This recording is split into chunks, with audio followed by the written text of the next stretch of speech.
महामहिम Shri Donald रामोत्तर, Guyana के राष्ट्रपति जी, भारत के विदेश मंत्री बहन सुषमा जी, गुजरात के राज्यपाल श्रीमान O.P. कोहली जी, गुजरात के मुख्यमंत्री आनंदीबेन पटेल, अभी मॉरिशस में चुनाव हुए और भारी बहुमत से विजयी और आज हमारे यहाँ उपस्थित वहाँ के उप प्रधानमंत्री श्रीमान शौकत अली जी,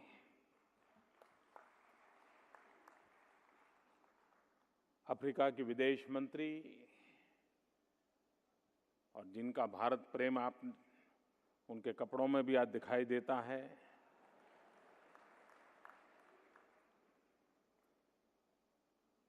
सुश्री मैते कोआना माशावाने, केंद्र में मंत्रिपरिषद के मेरे साथी श्री रविशंकर प्रसाद, जनरल वी.के. सिंह, श्री जयंत सिन्हा और विशाल संख्या में पधारे हुए विश्व के कोने कोने से आए हुए मेरे प्यारे भाइयों और बहनों,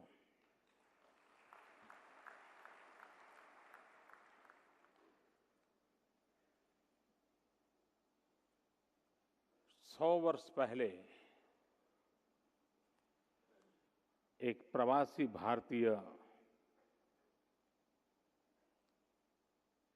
भारत आए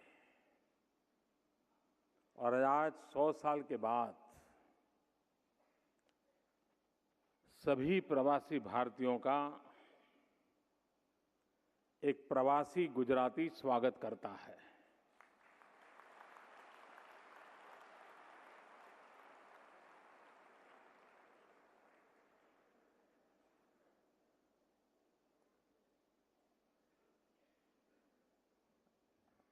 भारत के नागरिक विश्व के 200 से ज्यादा अधिक देशों में बसे हैं और मैं विश्वास से कह सकता हूं कि उन 200 देशों में सिर्फ कोई एक भारतीय मूल का व्यक्ति वहां बसा ऐसा नहीं, वहां एक प्रकार से पूरा भारत बसा हुआ है।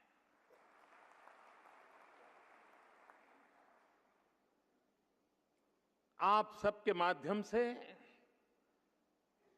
भारत वैश्विक बना हुआ है।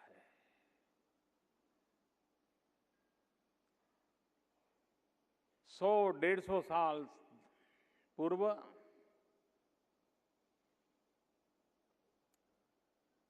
हमारे पूर्वजों ने, साहसिक पूर्वजों ने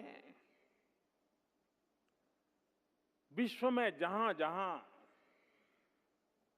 संभावनाएं थी,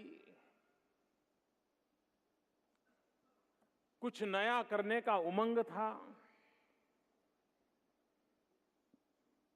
गुलाम हिंदुस्तान में संभावनाएं नहीं थी, उन्होंने साहस जुटाया और साहस जुटा करके दुनिया के अनेक भूभाग में पहुंचे। सामुद्रिक यात्रा रहती थी, कठिन यात्रा रहती थी, कभी कभी लक्ष्य तक पहुंच भी नहीं पाते थे, लेकिन उनका ये प्रयास रहा कि अनजान जगह पे जाना और अपने कौशल्य के द्वारा, अपने सामर्थ्य के द्वारा, अपने संस्कारों के द्वारा वहां पर अपनी जगह बनाने का प्रयास किया।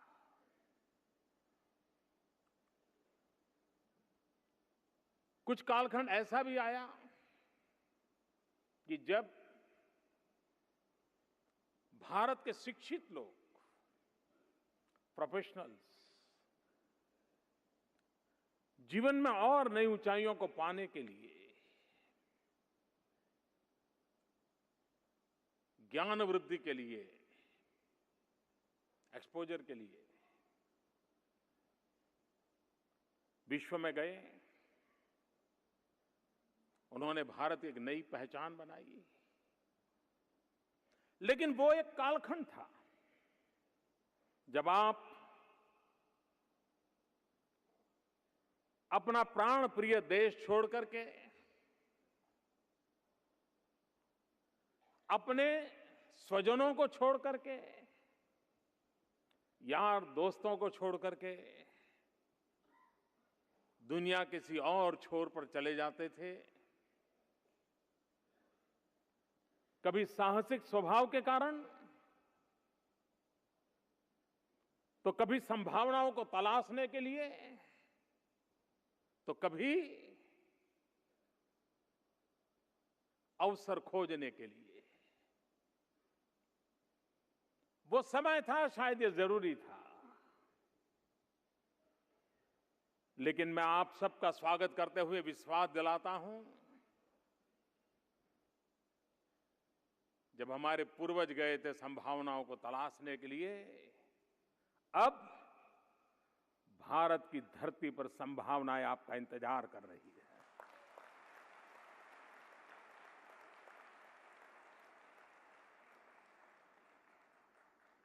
वक्त बहुत तेजी से बदल चुका है।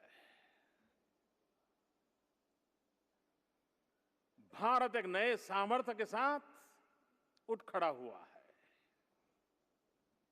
और विश्व भारत के प्रति बहुत आशा भरी नजरों से देख रहा है। आज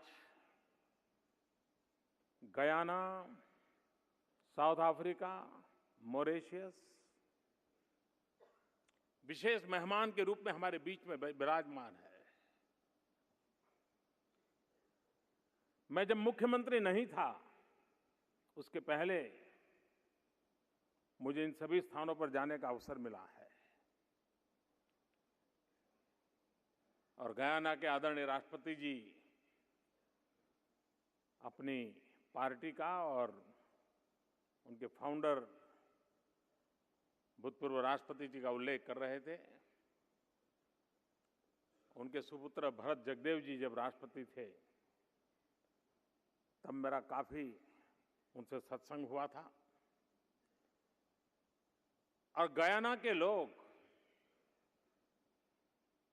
किसी भी समाज के क्यों न हो, किसी भी भाषा क्यों न बोलते हो, लेकिन जिस किसी को मिलो वे गयाना की आजादी में भारत की प्रेरणा का उल्लेख अवश्य करते हैं।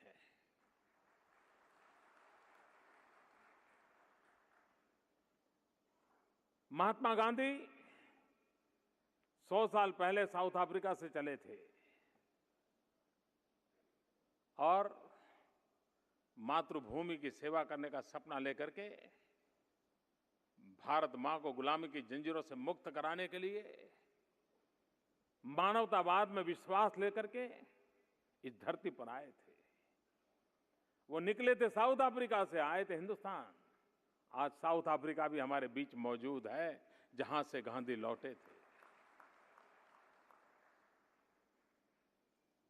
और अफ्रीकन कांग्रेस का जन्म, अफ्रीकन नेशनल कांग्रेस का जन्म हुआ 8 जनवरी को हुआ था।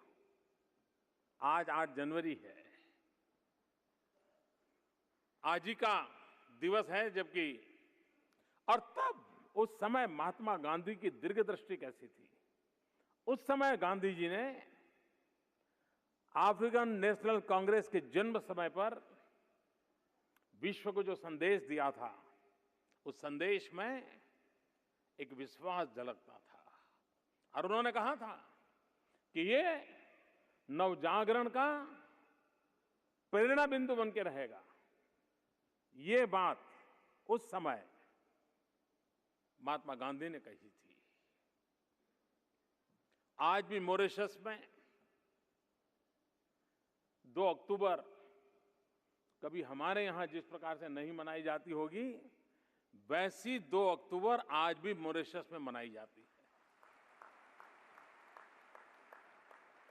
और मुझे सबसे पहले मॉरिशस में 2 अक्टूबर मनाने के लिए ही जाने का अवसर मिला था। और आज भी उनका जो, जैसे हमारे यहाँ गुजरात में महात्मा मंदिर अब इस प्रकार के कार्यक्रमों का प्रमुख केंद्र बना है, मॉरिशस में भी गांधी सभागृह ये सबसे बड़ा केंद्र बिंदु है। यानी हम देख सकते हैं कि कितना अपनापन। और आज शायद दुनिया में 70-80 देशों से भी ज्यादा देश होंगे जहां पर महात्मा गांधी की प्रतिमा लगी हुई है। अभी मैं कुछ दिन पहले ऑस्ट्रेलिया गया था, वहां पर भी मुझे सौभाग्य मिला महात्मा गांधी की प्रतिमा के अनावरण का। कहने का तात्पर्य यह है कि इस विश्व मानव की पहचान, ये युग पुरुष की पहचान विश्व को जितनी ज्यादा होगी और समय रहते होगी, कभी कभी उलझनों में घिरे हुए दुनिया को वैचारिक स्पष्टता का संदेश देने की ताकत आज भी गांधी रखते हैं। आज भी गांधी के विचार विश्व को और खास करके मानवतावाद को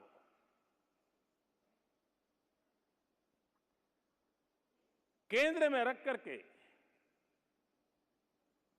समस्याओं का समाधान कैसे हो सकता है, विकास की राह कैसे हो सकती है, आखिरी छोर पर बैठे हुए इंसान के जीवन में बदलाव कैसे आ सकता है, शायद गांधी से बढ़कर के चिंतन कहीं नहीं मिल सकता है। और हम सबका गर्व है, हमारे लिए सौभाग्य की बात है कि महात्मा गांधी विदेश की उस सारी दुनिया को अलविदा कर करके हमारे गांव गरीब के लोगों के लिए खप गए थे। और तभी तो आज इतिहास हर पल उनको स्मरण कर रहा है। हमारे देश के लोग जो बाहर गए, अब आप गयाना में जाएंगे, भाषा बोलना तो कठिन है वहां के लोगों को, लेकिन जब होली अगर देखोगे गयाना की, तो वैसे ही रंगों से रंगे जाते हैं जैसे हिंदुस्तान की धरती पर हम रंगे जाते हैं। जब दिवाली मनाते हैं तो आपको लगेगा कि क्या दिए जगमगाते हैं, जैसे लगता है हिंदुस्तानियों को, हिंदुस्तान में रहने वाले हिंदुस्तानियों को गयाना में जलता हुआ दीप नई प्रेरणा देने की ताकत रखता है। ये हमारे लोगों ने विरासतें खड़ी की हुई विश्व में, ये ताकत खड़ी की है। और उसी ताकत को एक सकारात्मक काम के लिए, इस सामर्थ्य को विश्व में सार्थक पहचान कराने का वक्त आ चुका है। अब हम बिखरे बिखरे एक अकेले किसी कोई देश में एक कोने में हूं, अरे भाई अकेला हूं ना, भले एक हिंदुस्तानी वहां अकेला होगा, लेकिन उसके साथ पूरा हिंदुस्तान वहां जिंदा है।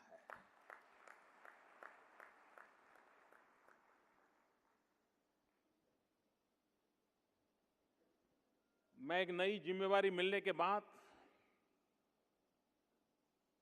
मुझे विश्व के 50 से अधिक राष्ट्राध्यक्षों से मिलने का सौभाग्य मिला है, बातचीत करने का मौका मिला है। और इतने कम समय में इतनी बड़ी मात्रा में करीब करीब विश्व के सभी प्रमुख देशों के लोगों से मिलना होना और उनसे जो बातें हुई हैं और खुले मन से बातें हुई है, उन बातों में मैंने पाया है कि दुनिया का समृद्ध समृद्ध देश हो तो भी और दुनिया का गरीब से गरीब देश हो तो भी हर किसी की नजर हिंदुस्तान पर है।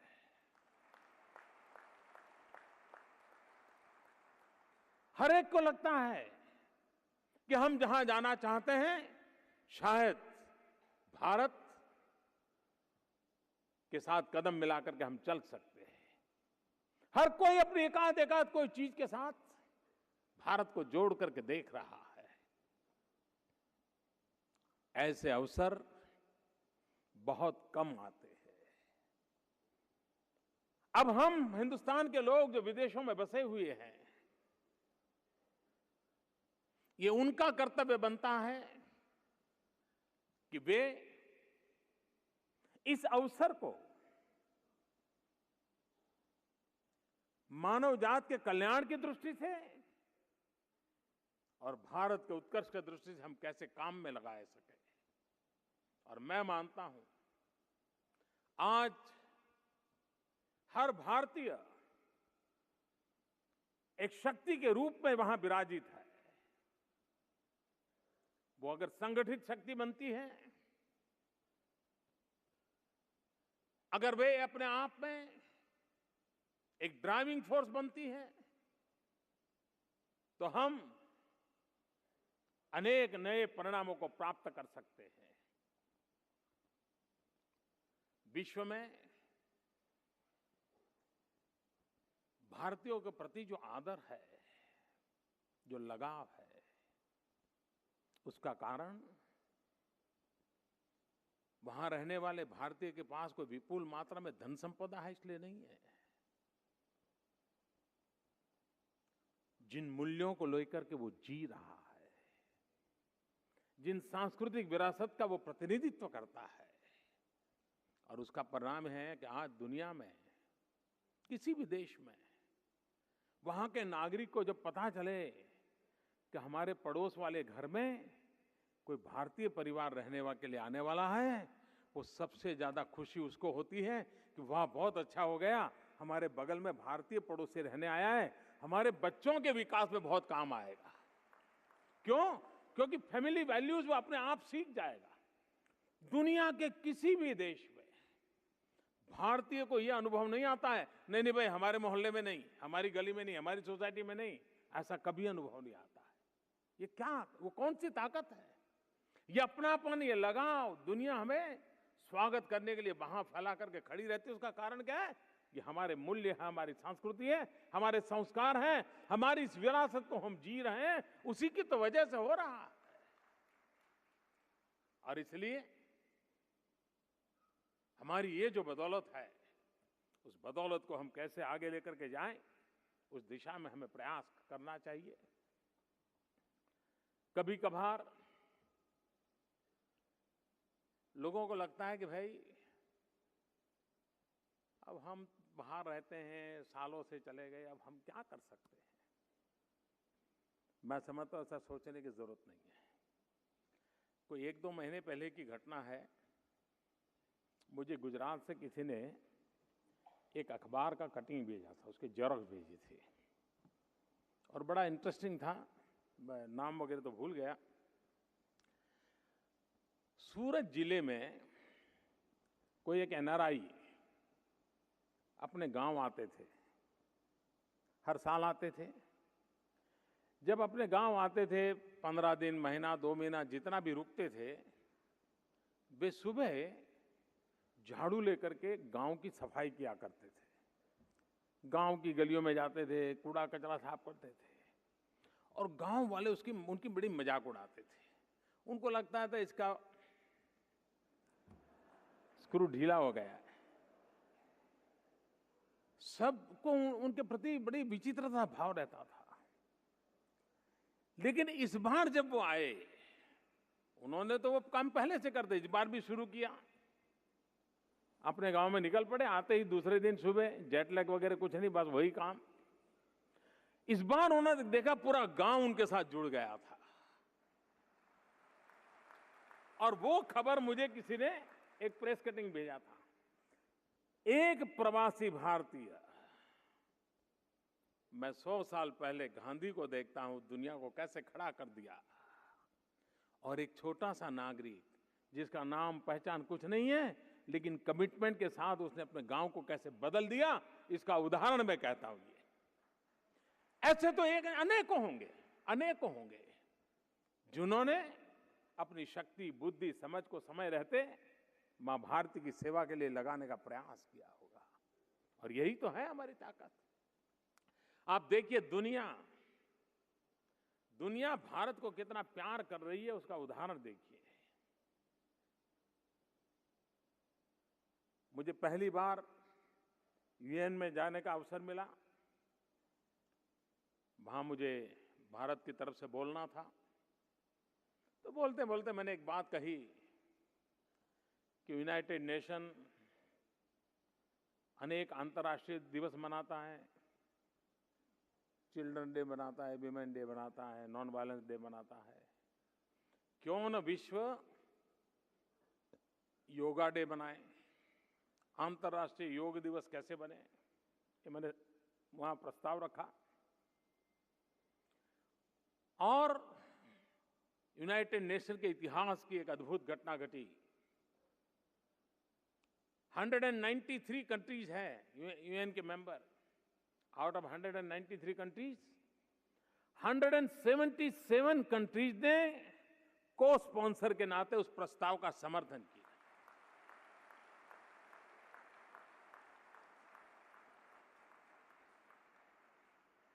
इतना ही नहीं,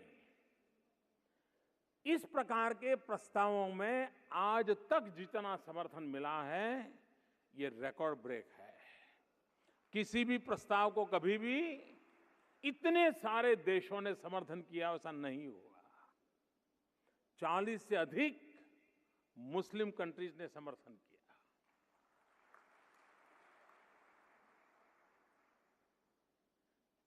सामान्य रूप से इस प्रकार का प्रस्ताव पारित होने में उसकी प्रक्रिया बड़ी विशेष होने के कारण करीब करीब 2 साल लग जाते हैं। इस प्रस्ताव को पारित होने में मुश्किल से 100 दिन लगे। मैं इस चीज को विस्तार से इसलिए कह रहा हूं कि विश्व भारत को गले लगाने के लिए किस प्रकार से तैयार है, ये उसकी एक छोटी सी झलक है। इससे हम अंदाज कर सकते हैं कि दुनिया हमें स्वीकार करने के लिए कैसे सज्ज बनी है। और जब विश्व हमें स्वीकार करने के लिए सज्ज बना है, तब ये हमारा दायित्व बनता है कि हम अपने आप को विश्व की अपेक्षा के अनुसार अधिक सज्ज करें, अधिक सामर्थ्यवान बनाए। दुनिया को देने के लिए हमारे पास क्या नहीं है। अगर आवश्यकता है तो हमारे भीतर एक विश्वास की आवश्यकता है, अपने पर भरोसे की आवश्यकता है। और आखिरकार महात्मा गांधी ने आजादी दिलाई तो इसी मंत्र से दिलाई थी कि उन्होंने हर हिंदुस्तानी के दिल में आजादी की आग भर दी थी, आत्मविश्वास भर दिया था। और झाड़ू लगाए तो भी आजादी के लिए करता हूं, बच्चों को पढ़ाएं तो भी आजादी के लिए करता हूं, खादी पहने तो भी आजादी के लिए कर रहा हूं, सेवा का कोई प्रकल्प करे तो भी मैं आजादी के लिए कर रहा हूं। ऐसा एक जन आंदोलन खड़ा कर दिया था। हम भी इस मानवतावाद की आज सबसे बड़ी जरूरत है, तब इन्हीं आदर्शों को लेकर के विश्व के सामने भारत एक आशा की किरण लेकर के बैठा है, तब अपने आप को सज्ज करने का प्रयास हमारे लिए बहुत बड़ी आवश्यकता है। ये प्रवासी भारतीय दिवस जब अटल बिहारी वाजपेयी जी प्रधानमंत्री थे, तब 2003 में प्रारंभ हुआ और निरंतर चल रहा है। लेकिन बीच में थोड़ा थोड़ा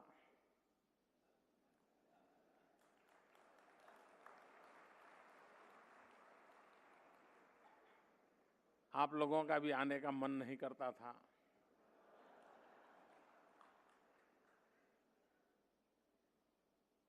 बहुत कम लोग आते थे। कुछ लोग इसलिए आते थे कि आना पड़ता था। कुछ लोग इसलिए आते थे कि आए बिना रह नहीं सकते थे। लेकिन मैं हर बार आता था।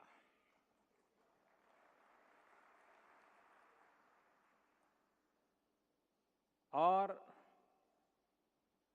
शायद केरल में जब हुआ था एक बार, तब मैं रूबरू तो नहीं जा पाया था, लेकिन मैंने वीडियो कॉन्फ्रेंस से प्रवासी भारतीय दिवस में हिस्सा लिया था। मैं समय इसलिए देता था, मैं जाने के लिए इसलिए उत्सुक रहता था कि मैं कन्विक्शन से मानता हूं कि विश्व भर में फैला हुआ जो हिंदुस्तानी नागरिक है, वो आज के वैश्विक परिवेश में भारत की बहुत बड़ी ताकत है, बहुत बड़ी पूंजी है।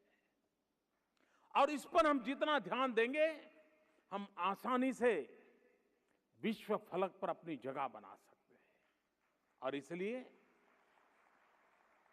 जिस प्रकार से विश्व में रहने वाले भारतीयों के साथ भारत का नाता महत्वपूर्ण है, उतना ही भारत के लिए विश्व में रहने वाले भारतीयों के प्रति नाभि का नाता उतना ही जरूरी है। ये वन वे नहीं है, ये दो तरफा है। और इस दो तरफा को बल देने का हमारा प्रयास है। विश्व में रहने वाला हमारा हिंदुस्तानी एक बात मैंने बराबर देखी है कि भारत में अगर कोई भी पीड़ादायक घटना हुई हो, कोई हादसा हुआ हो सकता है सालों से हिंदुस्तान छोड़ करके गया हो, भाषा भी मालूम न हो, घटना घटी हो, भौगोलिक रूप से वो कहाँ है वो भी मालूम न हो, लेकिन हिंदुस्तान में हुआ है, इतना कान पर पड़ते ही या टीवी पर आंख से देखते ही दुनिया के किसी भी कोने में रहने वाले हिंदुस्तान की आंख में से आंसू टपकते हैं। उसको उतना ही दर्द होता है जितना दर्द हिंदुस्तान में जो इस घटना को अनुभव कर रहा है उसको पीड़ा होती है, उतनी ही मेरे देशवासी जो दुनिया में बसे हैं उनको पीड़ा होती है। मुझे याद है जब कच्छ का भूकंप आया था गुजरात में, विश्व का कोई हिंदुस्तानी ऐसा नहीं होगा जिसने उस समय गुजरात के आंसू पहुंचने का प्रयास न किया। ये विश्व भर में फैला हुआ हमारा भाई, जिसको हिंदुस्तान के प्रति इस प्रकार का लगाव है, उस प्रकार का नाता है, यहां के दुख के लिए दुखी, यहां के सुख के लिए सुखी। जब मंगलयान की सफलता हुई, मार्स ऑर्बिट पे हम लोग पहुंचे, पहले प्रयास में पहुंचे, सिर्फ हिंदुस्तान नाचा था नहीं, दुनिया भर में पहुंचा हुआ हिंदुस्तानी भी नाचा था। उसके लिए गर्व की बात थी कि मेरा देश ये प्रगति कर रहा है। इस ताकत को हम कैसे आगे बढ़ाएं, उस दिशा में हम सोच रहे हैं। मैं जानता हूं, जब मैं मुख्यमंत्री भी नहीं था, प्रधानमंत्री भी नहीं था, तब भी मैं विश्व के कई लोगों से मिलता था, तो मैं उनकी शिकायतें भी जरा सुनता रहता था। और मैं देख रहा था भारी शिकायतें रहती थी। हमने आने के बाद कुछ महत्वपूर्ण घोषणाएं की थी। जब मैं विदेश प्रवास में था तो चाहे ऑस्ट्रेलिया हूं, चाहे फिजी रहा, चाहे अमेरिका गया,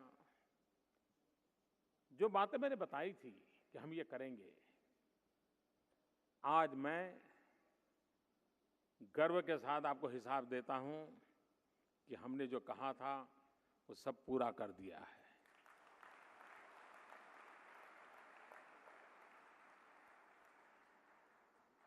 हमने कहा था पीआईओ कार्ड होल्डर को आजीवन वीजा दिया जाएगा,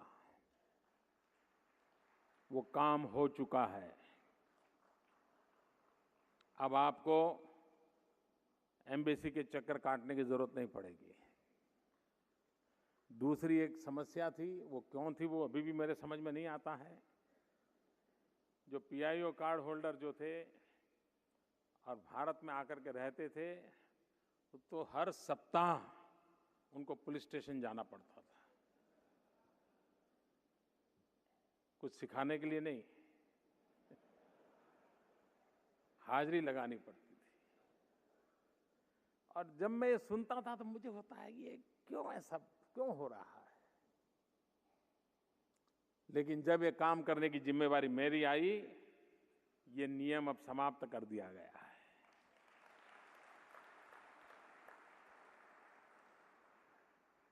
ये एक स्वाभिमान का विषय है, सम्मान का विषय है। ये सिर्फ कोई एडमिनिस्ट्रेटिव डिसीजन के रूप में न देखा जाए। आज सरकार में बैठे हुए लोगों के लिए आपके सम्मान का महत्व क्या है, वो इस निर्णय में दिखाई देता है। एक मैंने कहा था, क्योंकि मुझे कईयों ने कहा था साहब ये पीआईओ अलग और ओसीआई अलग क्यों, ये हमारे साथ भेदभाव क्यों। तो मैंने हमारे अफसरों से पूछा, कुछ गोलमोल जवाब आते रहते थे। आगे का मैंने कहा जो होगा सो होगा, कर दो एक बार।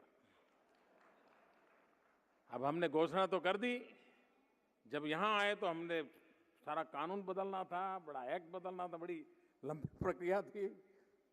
खैर उस प्रक्रिया से भी हम निकल चुके और आज मैं गर्व के साथ आपको हिसाब दे सकता हूं कि अब पीआईओ और ओसीआई का दोनों व्यवस्था को मर्ज कर दिया गया है और सबको एक ही प्रकार की सुविधाएं मिल पाएगी। उसी प्रकार से वीजा ऑन अराइवल, आप जानते हैं आपको क्या क्या तकलीफें झेलनी पड़ी है भूतकाल में, मैं जानता हूं। और इसलिए अब वीजा ऑन अराइवल, इसलिए वीजा ऑन अराइवल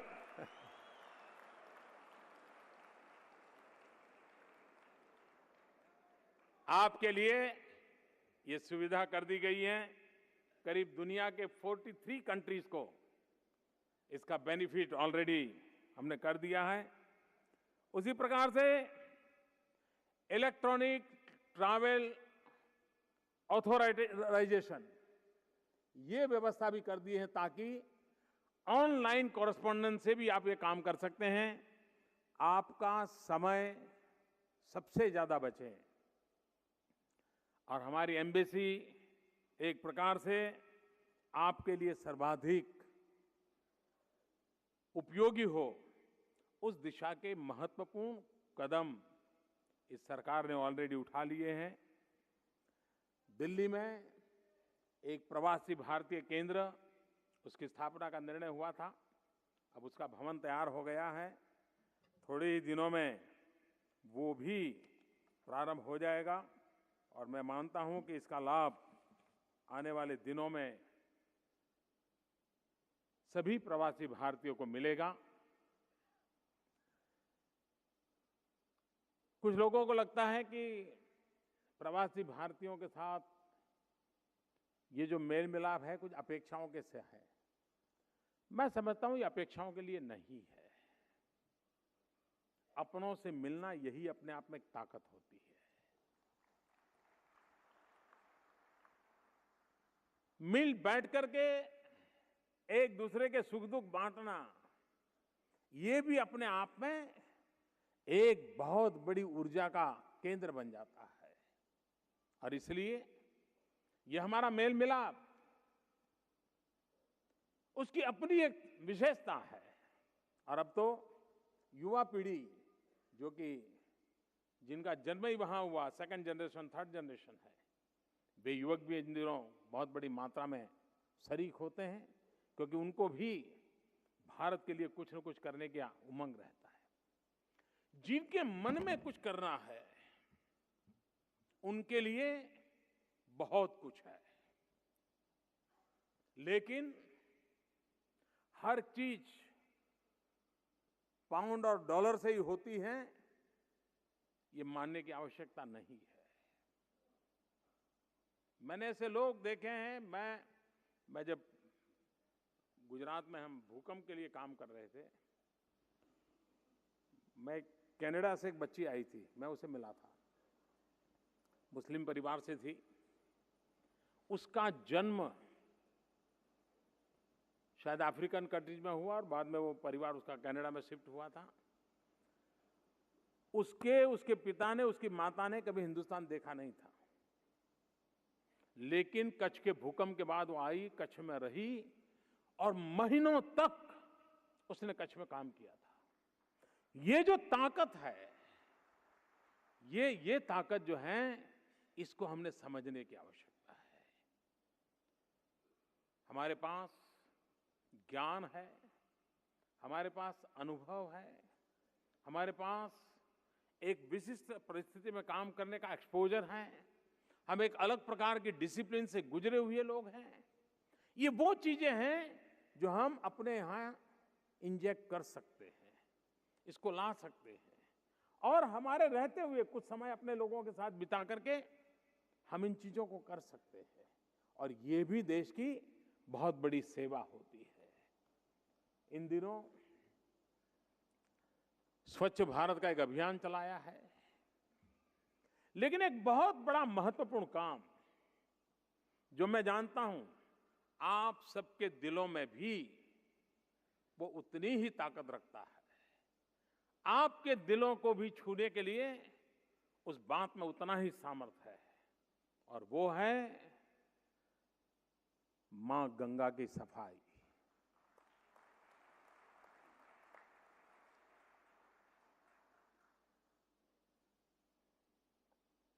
आप इस प्रकार की टेक्नोलॉजी से परिचित हैं, आप इस प्रकार के काम से परिचित हैं। एक नमामि गंगे फंड क्रिएट भी किया गया है कि दुनिया के जो भी लोग गंगा के अंदर अपना योगदान देना चाहते हैं, वो आर्थिक मदद करना चाहते हैं वो दे सकते हैं, जो समय देना चाहते हैं समय दे सकते हैं, जो ज्ञान परोसना चाहते हैं वो ज्ञान दे सकते हैं, जो टेक्नोलॉजी लाना चाहते हैं वो टेक्नोलॉजी ला सकते हैं। एक प्रकार से विश्व भर में फैले हुए समाज जिसके मन में गंगा के प्रति और गंगा की क्या ताकत है, पूरे मॉरिशस को कोई एक जगह जोड़ती है, कोई एक जगह आंदोलित करती है, तो मॉरिशस का गंगा सागर है।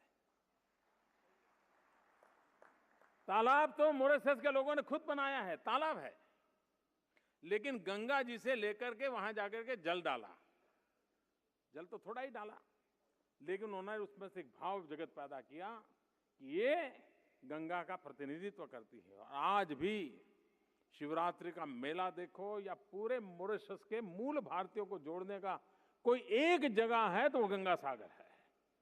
हिंदुस्तान से दूर गंगा नाम से बना हुआ एक तालाब भी पूरे मॉरिशस को सांस्कृतिक विरासत जगाने की प्रेरणा दे सकता है। और जब शौकत अली जी को सुनोगे तो आपको पता चलेगा कि किस प्रकार से उसने वहां के जीवन को बदला है।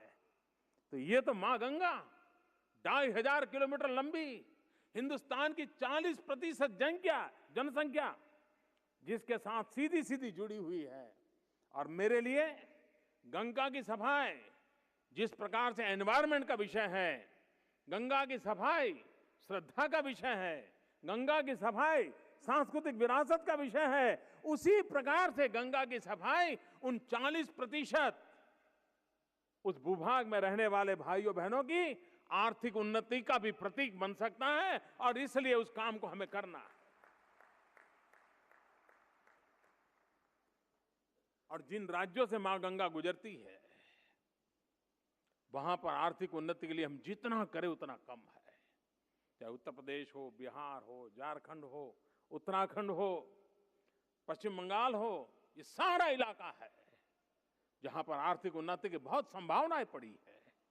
और उस संभावनाओं को तराशने के लिए मां गंगा एक बहुत बड़ा केंद्र बिंदु बन सकती है। गंगा के किनारे पर विकास हो सकता है।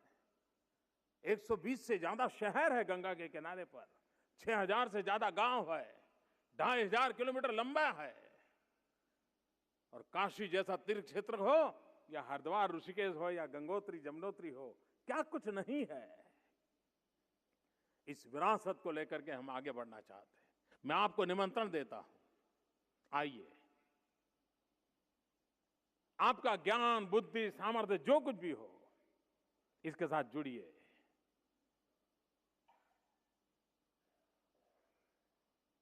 जो एनवायरनमेंट में विश्वास करते हैं उनके लिए भी वहां भरपूर काम है। जो इंक्लूसिव ग्रोथ में विश्वास करते हैं उनके लिए भी भरपूर काम है। जो रूरल डेवलपमेंट में विश्वास करते हैं उनके लिए भी भरपूर काम है। जो एडवेंचर चाहते हैं उनके लिए भी भरपूर काम है। मां गंगा सबको समेटे हुई है। उस मां गंगा से जुड़ने का अवसर मतलब हजारों साल की सांस्कृतिक धारा के साथ जुड़ने का अवसर है। उस अवसर को हम लें और उसी का हम उपयोग करें, ये मैं आपसे प्रार्थना करता हूं। मैं आज भारत ने विकास यात्रा पर कहां से कहां पहुंच रहा है, किस तेजी से बढ़ रहा है, उसके लिए आपका समय नहीं लेना चाहता, क्योंकि 11 तारीख को मैं एक दूसरे अवसर पर फिर से इसी सभागृह में आ रहा हूं। उस समय में काफी विस्तार से बातें करनी होगी, क्योंकि आर्थिक विषयों से जुड़ा हुआ वो कार्यक्रम है। लेकिन मैं चाहता हूं कि आपकी शक्ति और सामर्थ्य, हमारे यहाँ शास्त्रों में एक बहुत ही बढ़िया श्लोक विदेश में रहने वाले लोगों के लिए है, बड़ा अच्छा है, इसलिए मैं उसका यहाँ जिक्र करना चाहता हूं। शास्त्र कहते हैं, यस्तु संचरते देशान सेवते यस्तु पंडितान, यस्तु संचरते देशान सेवते यस्तु पंडितान, तस्य विस्तारिता बुद्धि ही तैल बिंदु रिवांभसी। उसका सीधा मीनिंग ये है कि जो विश्व में भ्रमण करता है वो इतना ज्ञान और अनुभव अर्जित करता है, और वो ज्ञान अनुभव इतना पैना होता है, इतना ताकतवर होता है कि कितना ही गहरा समंदर क्यों न हो, पानी का कितना ही बड़ा सागर क्यों न हो, लेकिन उस पर एक तेल बिंदु पड़े तो जिस प्रकार से उस पर प्रभावी हो जाकर के फैल जाता है, ये विश्व भर में भ्रमण करने के पाया हुआ ज्ञान भी उतना ही ताकतवर होता है। ये मंत्र कह रहा है, और वो ताकत के धनी आप है, वो ताकत के धनी आप है। उस ताकत का उपयोग मां भातृ की सेवा के लिए कैसे लगे, आने वाले दिनों में भारत जो विकास की नई ऊंचाइयों को पार कर रहा है, आप भी उसके साथ जुड़िए। इस महान सांस्कृतिक विरासत से विश्व को परिचित कराइए, और जिस मंत्र को लेकर के हमारे पूर्वजों ने विश्व की कल्पना की थी, हम ही तो लोग थे जिन्होंने सबसे पहले विश्वास से कहा था, वसुधैव कुटुंबकम, होल वर्ल्ड इज फैमिली। पूरे विश्व को जिसने परिवार माना है वो हमारा डीएनए है, वो हमारी संस्कृति है। उस पूरे विश्व को जिसने परिवार माना है, उसका ये दायित्व बनता है कि मानवतावाद के विषय को लेकर के पूरे विश्व में हम एक ताकत के साथ पहुंचे। फिर एक बार मैं गयाना के राष्ट्रपति जी हमारे बीच आए, उनका स्वागत करता हूं, उनका आभार व्यक्त करता हूं। साउथ अफ्रीका की विदेश मंत्री हमारे बीच आई, मैं उनका भी स्वागत करता हूं, उनका अभिनंदन करता हूं। और मॉरिशस के उप प्रधानमंत्री जी हमारे बीच आए, मैं उनका भी आभार व्यक्त करता हूं। आज के अवसर पर राष्ट्रपिता जी के 100 साल वापस आने की स्मृति में भारत सरकार ने 100 रुपये का और 10 रुपये का सिक्का आज हमने दिया है। उसी प्रकार से पोस्टल स्टैंप भी आपके सामने रखा है। पोस्टल स्टैंप और ये सिक्के इतिहास की धरोहर बनते हैं। आज भी आपने देखा होगा, पुरातत्व विभाग जो रहता है, आर्कियोलॉजिकल डिपार्टमेंट, वो इतिहास की कड़ी जोड़ने के लिए पुराने कॉइन जो मिलते हैं वो उसकी सबसे बड़ी ताकत होते हैं। उसके आधार पर वो तय करते हैं कि 400 साल पहले कहाँ कौन सी करेंसी थी, और वो करेंसी 1000 किलोमीटर दूर, 2000 किलोमीटर दूर, 7 समंदर पार कहाँ कहाँ पर दिखाई दी। उसके आधार पर 1000 साल पहले किस प्रकार का विश्व व्यापार था, किस प्रकार के सांस्कृतिक संबंध थे, इसकी सारी कड़ी जोड़ने में ये काम आता है। सिक्कों का महत्व आज भी उतना ही है और विश्व में कई ऐसे लोग हैं जो इस प्रेरणा को लेकर के चलते हैं। मेरे मन में एक विचार है, विदेश में रहे हुए हमारे मित्र उस काम को अगर कर सकते हैं तो ज्यादा अच्छा होगा। क्या हम इस प्रवासी भारतीय दिवस पर विशेष योगदान करने वाले लोगों का तो सम्मान करने का हमें सौभाग्य मिलता है, जिन्होंने अपने अपने जहाँ अपनी कर्मभूमि है वहाँ भारत का झंडा ऊंचा रखने के लिए कुछ न कुछ योगदान किया होता है। लेकिन क्या भविष्य में अगर विदेश की जो यंग टीम है वो आगे आए तो मैं इस कार्यक्रम को भारत के माध्यम से करना नहीं चाहता, बाहर के लोग करें। तो मेरे मन में विचार है कि हम आज का जो इंफॉर्मेशन टेक्नोलॉजी का युग है, कम्युनिकेशन की नई दुनिया है, उसका उपयोग करते हुए भारत को जानो, ऐसी एक प्रति वर्ष हम क्विज कंपटीशन कर सकते हैं।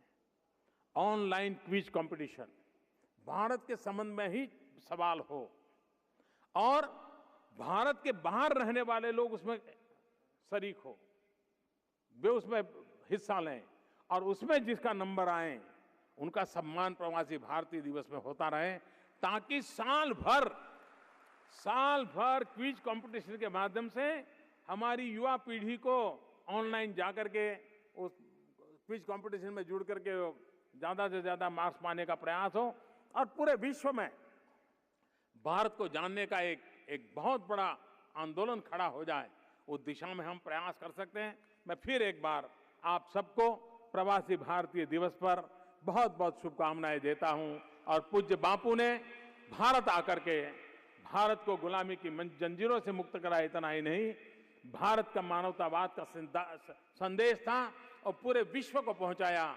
ऐसे युग पुरुष का भारत आगमन का ये शताब्दी का पर्व हम मना रहे हैं, तब हम भी जहां भी हो नाभि से नाता जुड़ा रहे, मिट्टी से नाता जुड़ा रहे, अपनों के लिए कुछ न कुछ कर गुजरने का हौसला बुलंद बनता रहे, इसी एक अपेक्षा के साथ सबको बहुत बहुत शुभकामनाएं। धन्यवाद।